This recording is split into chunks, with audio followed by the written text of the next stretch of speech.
안녕하세요. 웜의 신박. 오늘 5월 20일 금요일입니다. 지난주가 13일에 금요일이었는데 또 일주일이 지나서 벌써 또 금요일이 됐습니다. 네, 워런 버핏처럼 매일 신문을 보면서 누구와 함께 박사익 전무와 함께 보면서 투자의 고수가 됩시다. 인데요. 어제 이제 댓글에 어, 몸이 좀 안 좋은 거 아니냐, 피곤해 보인다, 감기 걸린 거 아니냐 이렇게 걱정을 해주시고 또 제 건강을 많이 신경 써 주셔가지고 너무 감사합니다. 그, 어제 저녁에 그 부분에 대해서 이제 좀 고백을 하자면, 제가 서초구 40대 상비군, 지금은 이름이 바뀌어서 이제 대표단이라고 이름이 바뀌었는데요. 40대 대표단의 단장을 맡고 있습니다. 그 단장이 하는 일은 그냥 이제 우리 상비군 한 36명, 7명 되거든요. 그 친구들 운동하는데 돈 좀 많이 써라, 뭐 이겁니다. 제가 특별히 뭐 축구를 잘해서 그것도 아니고 그리고 이제 50대 상비군에서도 활동을 하고 있는데요. 그 상비군들이 운동을 하는 게 수요일 날 저녁 8시부터 10시까지입니다. 그래서 간만에 그 상비군 운동하는 데 가서 저도 거기 꼽사리 껴가지고 그 30대하고 40대 경기가 있었는데, 거기서 이제 40대 끼어서 두 게임 열심히 공을 찼습니다. 너무 좋았습니다.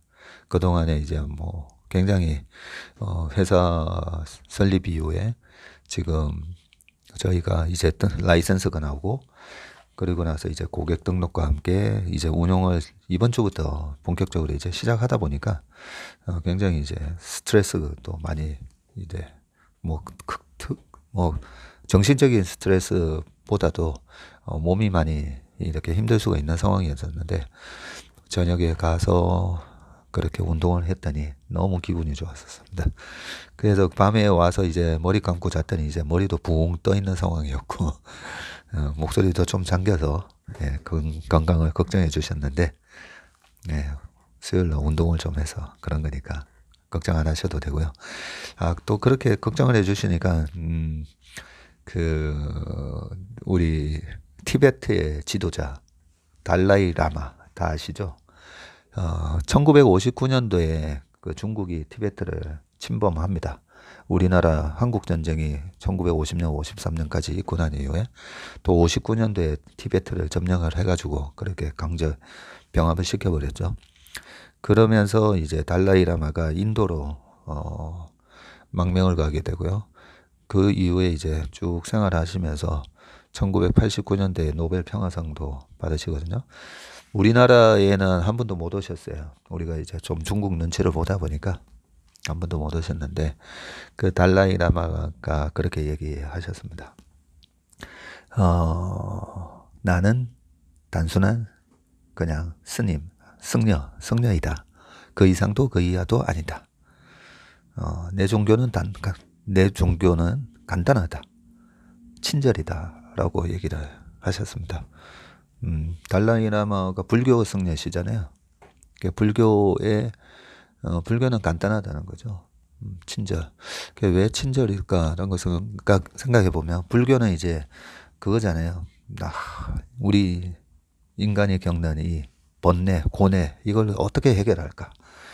그 부분인데, 결국은 타인에 대한 친절이 결국은 나의 번뇌를 벗게 해주는 핵심 단어다라고 말씀하시는 것 같아요.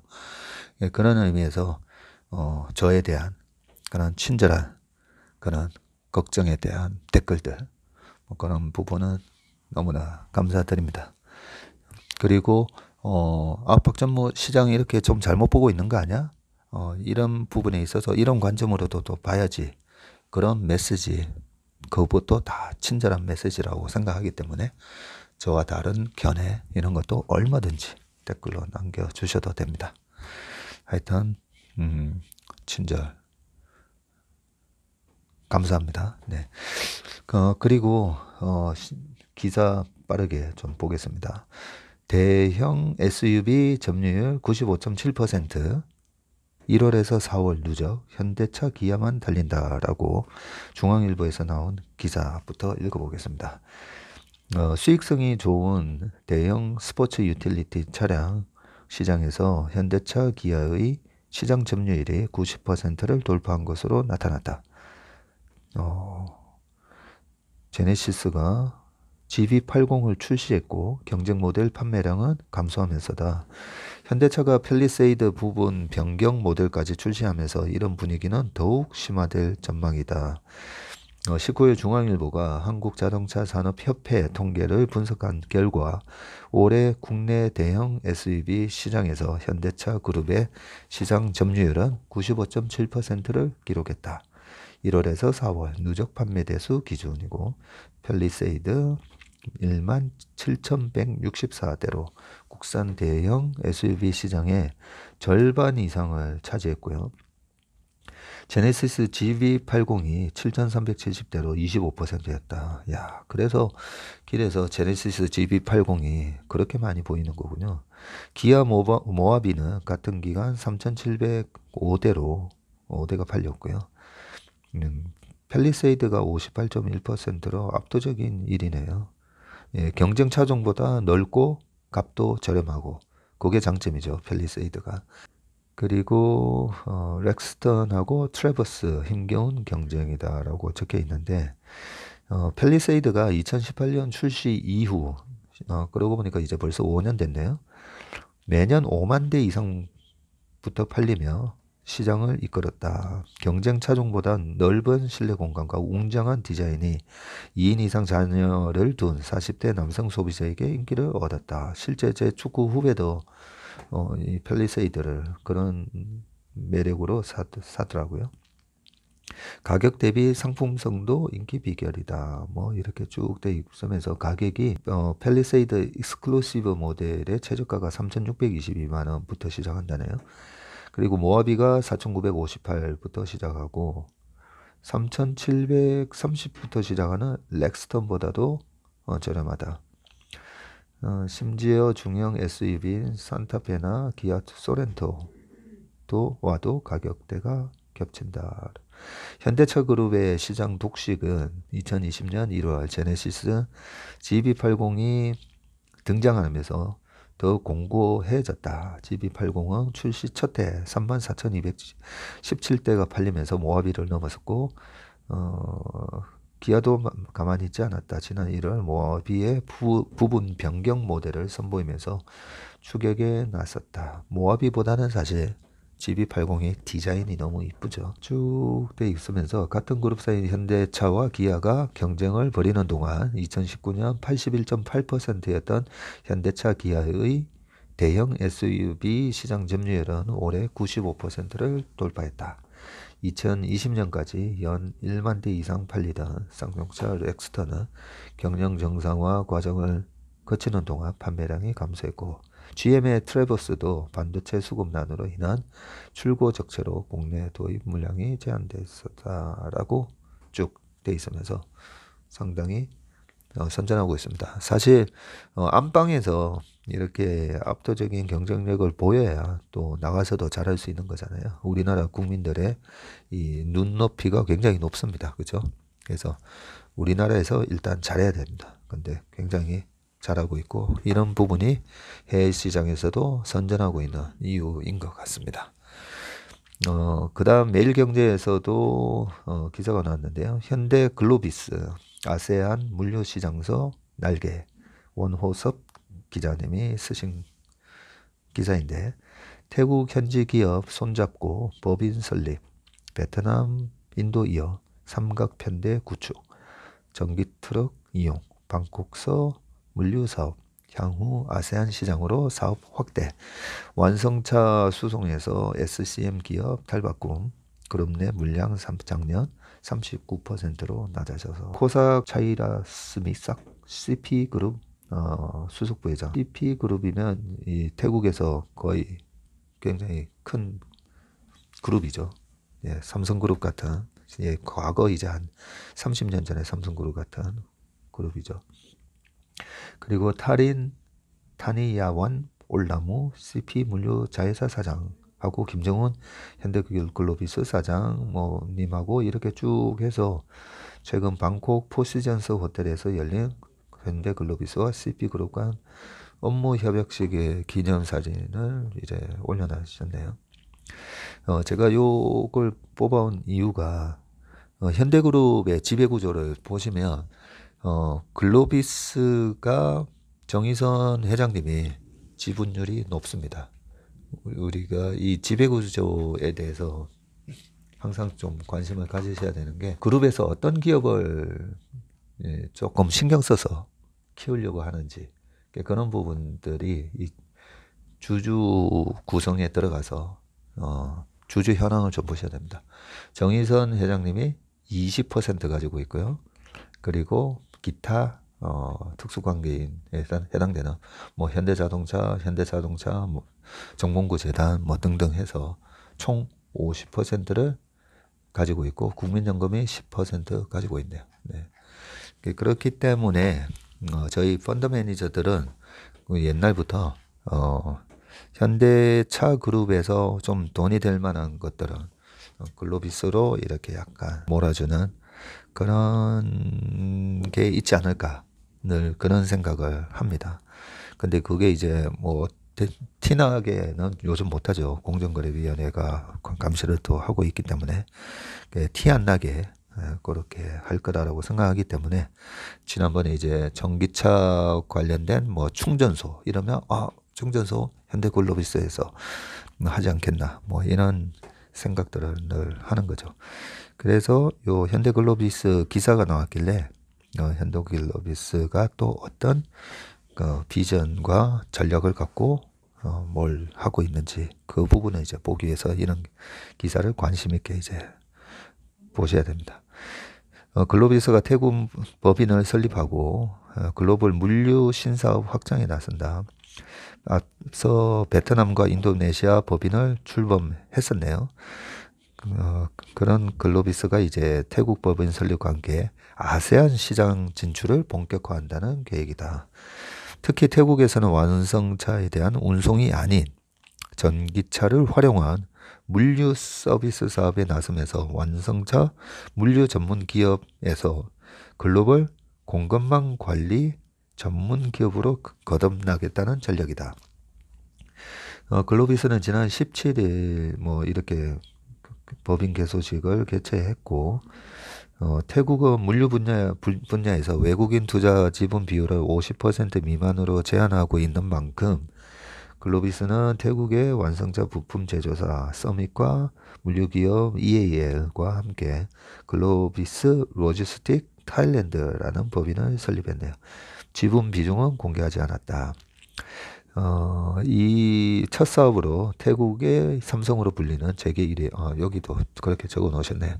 태국의 삼성으로 불리는 재계 1위 CP그룹의 태국 내 물류 서비스를 맡았다. CP그룹은 식품 사업을 하는 CP푸드, 이런 게 과거 삼성그룹의 제일제당, 뭐 이런 느낌이 좀 들죠. 유통회사 CP올, 그리고 통신 미디어 전문회사 트루 등을 통해 21개국에서 지난해 매출 72조 원을 기록한 기업이다. CP그룹은 태국 전역에서 편의점 세븐일레븐 13,000여 개 점포를 포함해서 식료품 전문 체인 마크로와 대형마트 로투스를 또 운영하고 있다.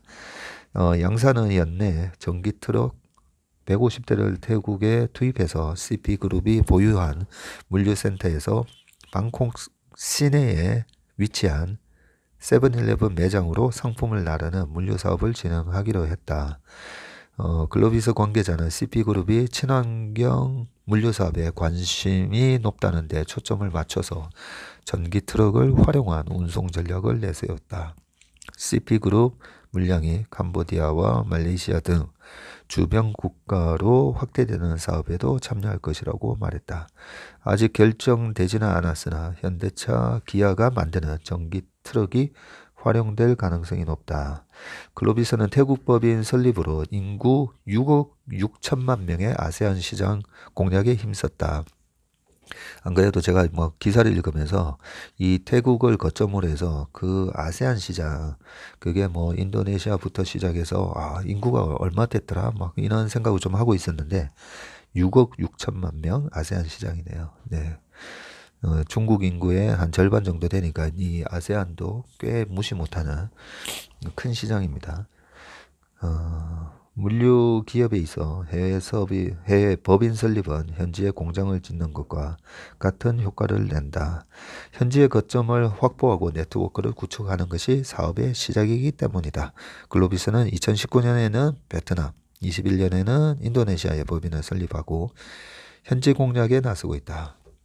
현대글로비스 관계자는 CP그룹 물류 사업을 성공적으로 수행해서 태국 물류시장에 안착할 것이다 라고 쭉 돼 있습니다. 현대차 그룹의 차량 수송을 전문으로 하던 현대글로비스는 최근 그룹 물량 비중을 낮추고 물류기업으로 도약하기 위해 다양한 사업에 진출하고 있다. 현대차 그룹 물량이 현대글로비스 운송사업 부분에서 차지하는 비율은 2018년에 56%에서 지난해 39%로 줄었다라고 원호섭 기사님이 아주 제가 궁금한 거를 다 이렇게 적어 놓으셨네요. 이 현대차 그룹, 우리가 이게 캡티브 마켓이라고 그러잖아요. 뭐 삼성전기가 삼성전자에 필요한 부품을 공급하면 위에 캡티브 마켓에 대한 비중이 얼마고 뭐 우리가 이렇게 얘기하는데, 현대차 그룹에 필요한 물량 비중이 한 56%였다가 이제는 그룹 비중이 39%라고 하니까 그 파이가 더 커진 거잖아요. 이 현대차 그룹에서 을 위한 물류가 줄지는 않았을 거니까, 그런 의미에서 굉장히 글로벌한 기업으로 이렇게 발돋움하는 그런 비전인 것 같습니다. 서울경제 그 다음 기사고요. 카카오 미국에서 10만 창작자로 웹툰 웹소설 1위 노린다. 웹툰 이러면 네이버가 떠오르는데 카카오도 뭔가 하나 봅니다. 카카오가 본격적인 북미 시장 공략을 위해 웹툰 웹소설 플랫폼 기업들을 하나로 모은다. 10만 창작자 기반의 강력한 지식재산권 생태계를 구축해서 1등 플레이어로 올라서겠다는 목표다. 카카오 콘텐츠 전문 자회사 카카오 엔터테인먼트는 북미 웹툰 업체인 타파스와 웹소설 업체인 레디시를 합병한다고 19일 밝혔다. 새 합병 법인의 최고 경영자는 김창원 타파스 대표가 맡는다 라고 돼 있고요. 타파스 레디시의 합병이라고 이제 표가 나오는데, 운영 플랫폼은 타파스 레디시 우시아 월드이고, 특징이 타파스는 2012년 북미 최초 웹툰 플랫폼이고 북미 구글 앱 마켓 만화 부문 유료 앱 2위네요. 그리고 레디시는 판타지 로맨스의 강자이고 집단 창작 모델 도입해서 IP 대량 생산. 우시아 월드는 세계 최대 아시아 판타지 웹소설 플랫폼이네요. 창작자 규모가 10만 명, 세계 플랫폼을 합치면, 그리고 목표가 3년 내에 북미 거래액 5천억 원 달성을 목표로 한답니다. 3년 안에 5천억 달성. 카카오엔드가 북미에서 운영하는 요 세계 회사인데, 2012년도 북미 최초 웹툰 플랫폼으로 출발한 타파스는 구글 앱 2등이고 지난해 월 매출이 240% 성장하고 월간 순 방문자 수가 2배 성장하는 등 현지에서 1등인 네이버 웹툰을 바짝 추격하고 있다. 역시 여기 네이버 웹툰 얘기가 나오네요. 판타지 로맨스 장르의 강자인 레디시는 여러 작가들이 하나의 작품을 만드는 집단 창작이라는 시스템을 도입해서 독보적인 IP 기반을 마련했다 라고 쭉 돼 있고요. 이진수 카카오 엔터테인먼트 대표는 이번 합병은 플랫폼 간의 단순 결합을 넘어서 북미 스토리텔링 산업의 진화를 이끌 전환점이 될 것이라며 3년 내 글로벌 거래액 3배 성장, 북미 거래 5천억 달성이라는 목표를 향해 박차를 가겠다. 박현익 기자님 기사였네요. 참 대단하죠. 1등이 네이버 웹툰이고 2등을 또 우리 카카오에서 이렇게 하면서 새로운 장르의 플랫폼을 또 우리나라 기업들이 이렇게 또 만들어가고 있습니다. 그 다음 기사 보겠습니다. 국민일보에서 나온 기사인데요. 교체형 배터리 고집하는 중국, 속내는 개도국 독식이다. 이 배터리 관련해서는 우리나라랑 중국이랑 계속 이렇게 경쟁을 하다 보니까 굉장히 관심이 가는 기사입니다. 전기차의 최대 난제인 충전 시간 단축을 위해서 여러 국가 기업에서 교체형 배터리를 연구했었다. 하지만 다들 중단 또는 포기했다. 그런데 유독 중국은 배터리 교체형 전기차를 국가 주도 산업으로 선정하고 힘을 쏟고 있다.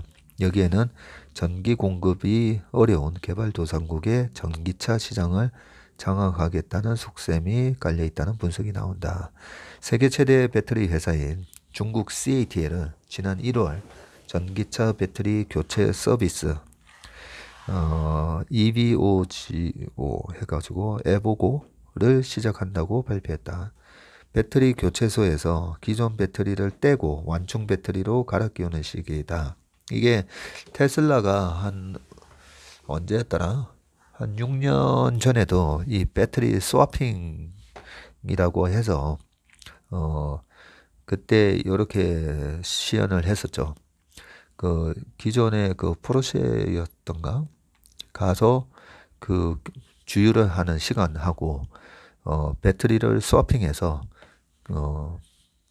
전기차가 딱 들어와서 테슬라의 전기차가 딱 들어와서 이제 거의 뭐 충전이 이제 안 돼 있는 방전된 배터리를 빼고 그 주유소가 아니고 충전소에서 그 충전된 배터리를 다시 딱 끼워넣는 그걸 보여주면서 그거 합쳐서 걸리는 시간이 뭐 1분 뭐 아니면 30초 그리고 실제로 기름 넣는 시간은 뭐 2분 30초 그런 부분을 보여준 게 있었는데 저도 전기차가 결국은 배터리가 우리가 주유소 가서 기름 넣듯이 완충되어 있는 배터리를 이렇게 갈아 끼우는 식으로 그런 스와핑 방식으로 되지 않을까라고 생각을 했었는데 그런 얘기도 하더라고요. 제가 새 차를 샀는데 새 차를 사서 이 배터리가 완전히 이제 새 걸로 돼 있을 거잖아요. 그걸 주유소 가서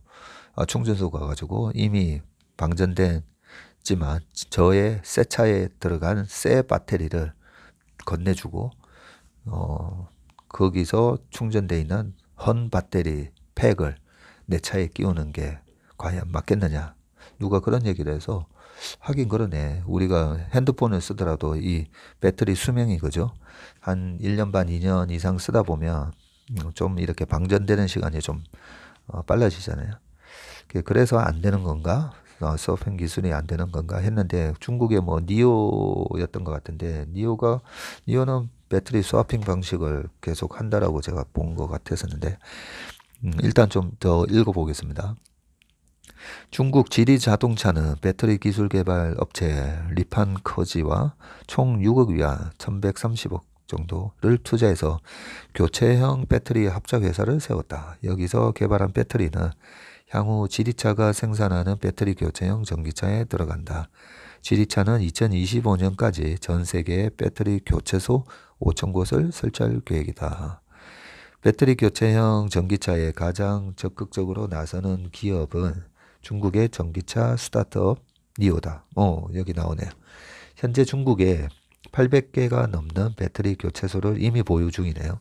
2025년까지 4,000개까지 늘리는 게 목표고 지금까지는 배터리를 교체하려면 비용을 지불해야 했지만 올해 계약하는 신차부터는 무료로 바꿔준다는 계획도 밝혔다.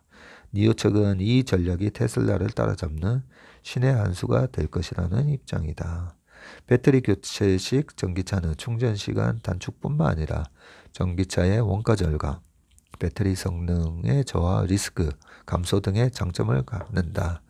한국을 비롯해서 여러 국가 기업들도 교체식 배터리를 들여다봤다. 그러나 표준화가 가장 큰 걸림돌이었다.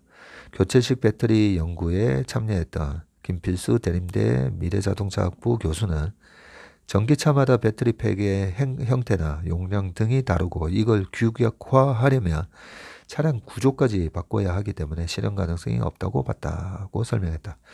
또 배터리 기술력이 좋아져서 충전 시간이 줄면 교체식 배터리의 장점은 사라진다. 소비자가 배터리를 포함한 완전한 차량을 소유하길 원한다는 점도 한계로 작용했다. 이런 상황에서도 중국은 정부 차원에서 배터리 교체형 전기차를 밀어붙이고 있는 이유가 있겠죠. 네. 이렇게 중국 정부가 계속 배터리 교체 방식을 계속 밀어붙이는데 전문가들은 중국의 시선이 개발도상국의 전기차 시장에 다 있다고 지적한다. 개발도상국은 전력 공급이 불안정해서 운전자가 직접 전기차를 충전하는 방식을 적용하기 힘들다. 그렇죠. 개발도상국에는 우리나라만큼 이렇게 전기시설이 잘 안 돼 있다 보니까 이 시장에 배터리 교체형 전기차를 보급해서 선점 효과를 누리겠다는 의도다. 자동차 업계 관계자는 19일 개발도상국에서 중국이 교체식 배터리 시장을 선점하며 기존 전기차는 설 자리가 없을 수도 있다. 관련 기술과 중국의 동향을 예의주시해야 된다고 강조했다. 이 영상 기자님 기사였습니다. 그리고 한국경제에서 인도네시아 팜유 수출 금지령 푼다라고 아유 기쁜 소식이 나왔네요. 팜유를 수출 안 한다라고 하는 바람에 난리가 났었죠. 예. 이게 뭐 우리가 그 치킨집에서 치킨을 굽는 것부터 시작해서 뭐 과자 만들고 그 다음에 뭐 마요네즈 등등 해서 뭐 팜유 엄청나게 이제 쓰이는데 이걸 수출을 안 한다라고 해버리니까 음식료 업체들은 다 난리가 났었는데 23일부터 수출 재개한다라고 되어 있고요. 팜 열매값 급락에 농민시 무역수지 타격 우려도 커지고 정부 식용유값 지속 모니터링한다. 인도네시아가 23일부터 수출을 재개한다. 수출 금지 지난달에 28일 날 금지 수령을 선포한 지 25일 만이다. 조코 위도도 인도네시아 대통령은 19일 화상연설을 통해서 팜유 원유와 팜 올레인, 폐식용유 등의 수출을 재개한다고 밝혔다. 아직 대용량 식용유 가격이 정부 목표치인 리터당 14,000 루피아까지 내려가지 않았지만 식용유 공급난을 감안해서 수출 금지령을 해제한다. 팜유 산업 종사자가 1,700만 명에 달하는 상황을 고려했다. 인도네시아 정부는 식용유 가격이 상승하는지 계속 감시할 방침이다. 인도네시아는 세계 최대 팜유 생산국이자 수출국이다. 인도네시아는 세계 팜유 공급의 55에서 60%를 차지한다. 와, 대단하네요. 생산량의 3분의 1은 국내에 공급하고 나머지는 인도, 중국, EU 등 각지로 수출해왔다. 지난달 28일 자국 내 팜유 가격이 급등하자 팜유 수출 금지령을 내렸다. 러시아 침공으로 주요 수출품인 해바라기 CU 수출에 차질을 빚자 우크라이나가 대체재인 팜유 가격이 급등했기 때문이다. 이게 또 전쟁에 나비 효과가 있었었네요. 국제 가격이 높아지자 인도네시아 팜유 생산업자들은 본국에 유통하지 않고 수출 물량을 늘렸다. 수출 금지령에 앞서 인도네시아 정부는 팜유 내수 시장 우선 공급을 의무화했다. 또 가격 상한 제도의 보조금 지급 등을 시행했다. 식용유 가격이 상승하며 품귀 현상을 빚자 강경 대책을 세운 것이다. 라고 뭐 쭉 돼 있고요. 수출길이 막혀서 소득이 줄어든 농민들의 시위가 잇따랐다. 인도네시아 팜유 농민협회는 팜유 회사 가운데 25%가 팜 열매 매입을 중단했고 이 때문에 팜 열매 가격이 70%까지 떨어졌다고 주장했다. 인도네시아 팜유 업체들의 저장 능력은 600만 톤인데 이달 초 이달 초 저장량이 이미 580만 톤까지 차서 수출 금지가 길어지며 생산 자체를 중단해야 되는 상황이 우려가 쏟아졌다. 아울러 팜유가 인도네시아 전체 수출액에서 차지하는 비중이 워낙 큰 만큼 원자재 가격 급등이 24개월 연속 흑자를 기록한 무역 수지에 악영향을 줄 수 있다는 지적도 나온다.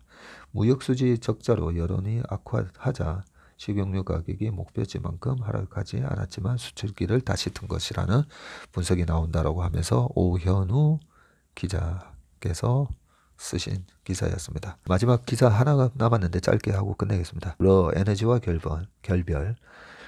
러시아 에너지와 결별하고 EU가 신재생 전환을 가속화한다라고 되어 있습니다. 2030년까지 400조 원을 투입을 해서 석유가스 인프라 개발보다 태양광 해상풍력 발전에 확충을 하고 러시아산 석유 금수 조치를 놓고 헝가리 등 막대한 보조금 요구, 6차 대러 제재하는 막판 진통이다 라는 기사가 쭉 있었는데요. 이런 부분들이 과거에도 똑같습니다.